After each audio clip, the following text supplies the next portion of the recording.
Weso Atawa daze Ave wani yenegbe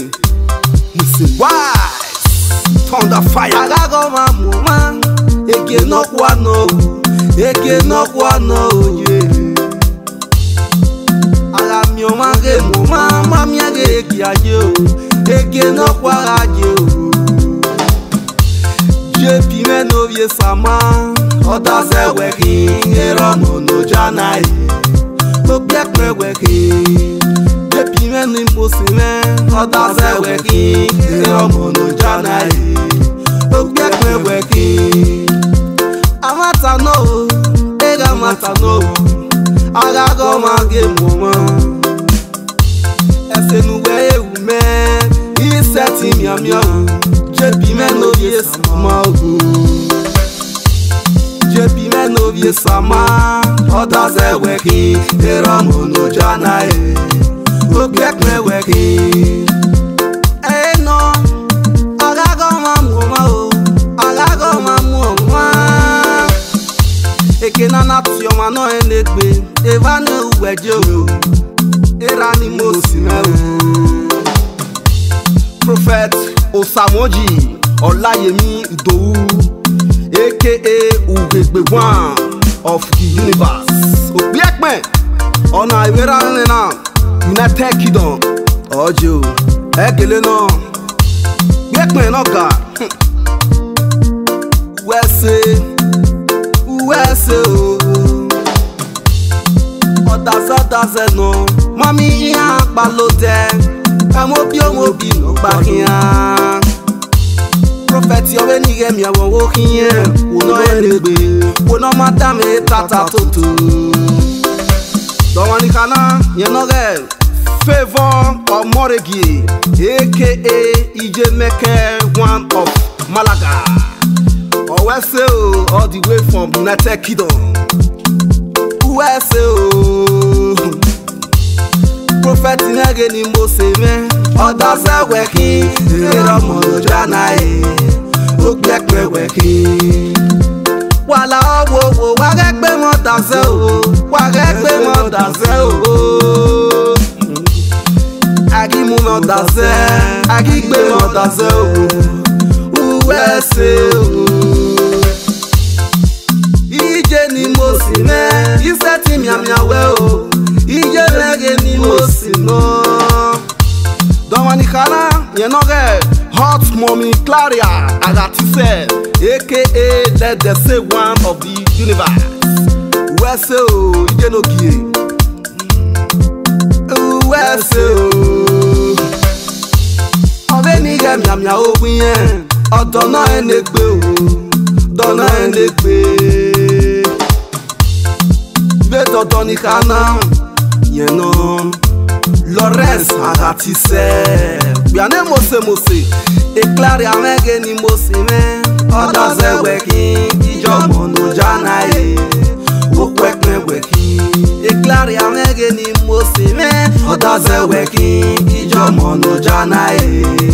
Okwek me weki Imiamia o Iseti miamia o Ije no enegbe Ije na gadego ma o amegbo ma o igwa yi no ma Ije no enegbe o Uwese no bia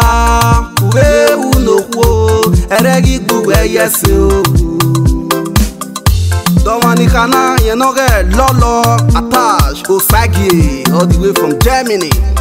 Wese Jenogie Tash Osagi ni moseme Oda se weki Ijomo no janai Okwek me weki Wese Wese o Wayawa wese o Awodaze Agadego daze Onyemegi ga asoma Onyemegi ga asoma o Iseti miamiawe Yenoge Charity Nore Bibao Bispe Boko nije Charity mege ni moseme Oda se weki Ijomo no janai Okwek me weki Wese o Charity One mose Mayawa wese o Iseti miamiawe enegbe okwo no enegbe. Part 1 of Toulouse iji wino sanomo okwekme we wazogwe nuga yo. A party mege ni mosime odaze wekin ijomo no jana yo okwekme wekin mami we o ye no ge era ni no enegbe. Aloha Big Daddy international businessman. Obianoga all the way from Paris. Obugbe unu hi asetita unu egwe asetin la lo seve bume. Big Daddy e no wa yo boy wu asetita na. Ugwe adi moto a biotu we akebe pomu moto ari wa. Yen no ge Big Daddy owe ya no ma be logo. Big Daddy of Manukio.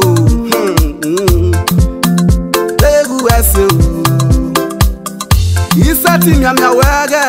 era no ge no ya gbomo ogwa di no wa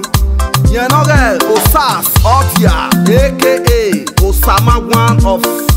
Germany wese rani mose obe ni ge miamia wo kiyen okwo no enegbe okwo no madam e tata toto ona ko si gbe yo woto pa yen no ge Mama Ilele one of Germany wese jenogie eze ina kota egu wese o Osasi mege ni mosime Sasi otia me ni mosime odaze wekin eromo no jana okpekme wekin wa wese odaze ni enegbe.